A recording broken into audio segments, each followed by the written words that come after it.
I'm actually really hot on nutrition. So if you eat 30 different types of plants a week, your gut microbiome will just be so much better for you. And your gut microbiome is where your immunity is stored. It helps de-stress you. It helps your mood. It helps what you look like. So yeah, you should really be focusing on your diet like you are what you eat. And we really try and put that into Clean Kitchen. Joined in the studio again, and I have to say it's so much better when people come in the studio. Verity Bowditch from Clean Kitchen. Yes, hello. And I am thrilled that you're in the studio, but I'm also incredibly annoyed. Because so you were sorry. meant to bring me food. There's a theme about this radio show. You bring me food. Oh no! I've had this guy from Giroux. He brought me hummus. I had the guy from Los Mojitos or something. He literally brought cocktails. Los Noches. Yeah, that's it. Yeah, unreal. Love it there. Oh, you see, and we're also going to talk about something else in a minute. So that's a good cue. But first of all, tell us about Clean Kitchen, because you're running a successful vegan business which started in Brighton. Yes, exactly. With your business partner. So I wish he was here today. So Mikey is an ex-YouTuber. I don't know if he ever saw any of his YouTube videos. Look at me. Look at my age. I don't know. It's quite surprising ask yourself sometimes. why you asked me that question. So he went back to Brighton in the pandemic and lost a load of weight, I think like 5 stone, because his mum, who I love, put him on a vegan diet. So it was like corn spaghetti and Linda McCartney sausages. And he went on this big health kick. And he thought, do you know what? I'm going to use my auntie's kitchen. I'm going to pay a chef £50 a day, and we're going to start making vegan burgers and put it on Deliveroo. And the brand started to pop. And I saw it on Instagram. He actually DM'd me and went, can you share this video? The brand's moving from Brighton to London, and I'd love you to promote it. And I was like, this is so cool. It's making veganism, combining it with popular culture and celebrities, and really that gateway into veganism. And I was like, I'd love to be your business partner. So we joined forces, and then we opened 4 sites in London. We've got the ex-CEO of McDonald's on board. We've got a few other big names on board, and we've just opened in Battersea Power Station. Oh, fantastic. I'm going to Battersea Power Station next week. Amazing. Yeah, it's cool there. Have you got one in Notting Hill? Yes, we do. That's the nearest to me. Ealing. Yeah. I don't think I suspect Not quite there yet. We can get them on Deliveroo. Yes, Deliveroo. So the concept is like all-day dining. So it's like coffee, smoothies, acai bowls, banging Caesar salad, great duck wrap. Because I lost 2 stone during lockdown. Did you? Why did You're one of those. I put it straight back on. I put it straight back on. And it's so awful because I bought all these smaller shirts, and now I just wander around like this big, fat Michelin man. You need some Clean Kitchen. Exactly. So I'm going to start. But there's science behind this, because you've got a science degree in epigenetics. There we go. Tell us what epigenetics is. Epigenetics and is how it relates to this. basically how what you eat and your environment and how you're brought up is reflected in your genotype and your phenotypes, your personal characteristics. So Tim Spector actually just did a great podcast with Stephen, and he lectured me at King's College. So it's like re-inspired me to get back into it.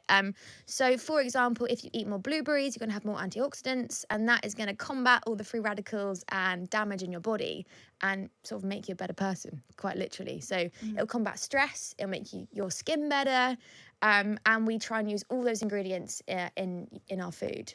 What about camel's milk? What? Pardon? What's that? Have you not been listening to the show before you came there. in the studio? Oh, Bethany's a camel milk I've just aficionado. been drinking camel's milk. Is that okay for you? I think so. Well, Look I at don't her. know. Look We'll at tell. her. I know. She's literally glowing. Yeah, radiant. I know. But I have to say, I'm a complete sucker for all this stuff. And funny enough, the Times knows this, because every time you get the Saturday Times, I turn straight to the health page.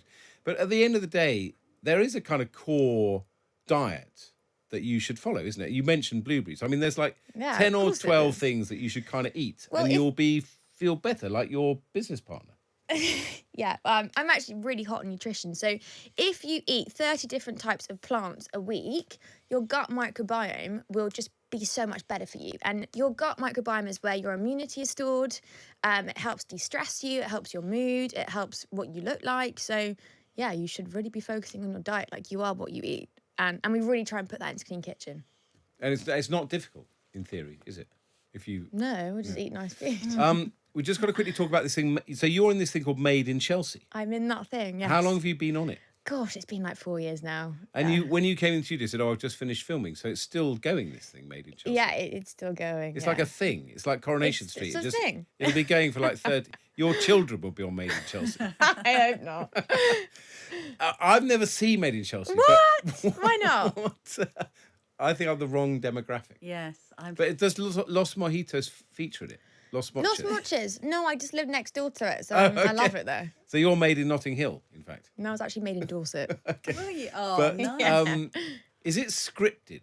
Or is it reality television? It's produced, but it is real. Like, you talk about your real emotions, your feelings, your friendships, your relationships. But that's why it's such a good show, because it is so real. Like, I think you compare it to like Towie. Towie isn't as real. Like, we really go deep in Made in Chelsea. And that's why it works. So do you talk about your blueberries? I actually Made in did today. Chelsea. I went, you guys need some more antioxidants. Chill, you'll be happier. Yeah, you'll be so chilled. But what? It's very exposing, presumably. Though. Do people come up to you? Well, I was going to say on the tube. I don't know if you use the tube, but if Of course I use the tube. good, just checking. Do people come up to you on the tube and say, I can't believe you broke up with X last week, or No, the worst is a festival, like going to Glastonbury, bucket hat on, sunglasses. Honestly, it is bad. If Mikey was here, he'd be laughing at me right now because not that many people know who I am. But yeah, festivals, Mikey is my business partner. Okay. Yeah, so occasionally. occasionally people come up. to you, Yeah, but not often. once a day. And what happened with your generation? He says, in a middle-aged, patronising way. What Yeah. happens on social media with you? Do you social have to media is be- a great platform. Yeah. If you can build a following, I mean that's amazing, and you can do it in whichever way you want. You can take it in any direction. So if you want to promote healthy living and nutrition or your business, that's great. Or if you want to promote something else, it's completely up to you. So what's next with Clean Kitchen? Because you mentioned you had the ex-chief executive of McDonald's. It occurred to me that people might go, how can they be in bed with McDonald's? But actually, I'm a massive fan of McDonald's for lots of different reasons. Weirdly, Yeah. McDonald's is the biggest education provider in this country. Nice. But you don't get involved with someone like that unless you plan to go big. Yeah, we're going big. We've got big ambitions. And, what we're doing at the same time as building clean is educating people about the benefits of a plant-based diet. Like, it's better for you, healthy, and also like being more sustainable. So we carbon label our whole menu. So we calculate the carbon emissions from a beef burger and versus a clean burger. And it produces 83 fewer emissions than a beef burger. And these aren't dark kitchens. There are stores that you can walk into as well as Yeah, of having course. it So, delivered. yeah, Battersea Power Station we just opened. That's amazing. Everyone has to go and check that out. It's a really good experience. And then we've got 3 other sites other than Battersea. But I can get it on delivery. Yeah, of course. Where do you live? Oh yeah, Notting Hill. Shepherd's Bush. Yeah. I live. Get the nuggets there, unreal. And when did you become a vegan? Because my daughter is a vegetarian and kind of pretty religious about it. Yeah. So did you do it from a young age? Or? So I was raised vegetarian. Okay. So my mum rescues like sheep and ducks and chickens, and I was just really compassionate towards animals. And I had a chat when I was 5 years old, I think, with my dad, and he went, "Do you want to eat this piece of salami?" And I was like, "Well, what is it?" I don't even know what salami is. What is it, a donkey? And I was like, no, I don't want to eat that. I want to be vegetarian. So I had the choice from a young age. And then when I was about 15, I started ditching milk because I was like, what is it? What is it? Like, it's full of antibiotics, a lot of it. It's not that great for you nutritionally. Like, I was a big calorie counter when I was younger. So I went to rice milk, which is a bit strange. Started cutting out like milk and cheese and dairy, and then turned completely vegan in lockdown because it was so easy because you could just choose everything you ate, right? You weren't going out to a restaurant.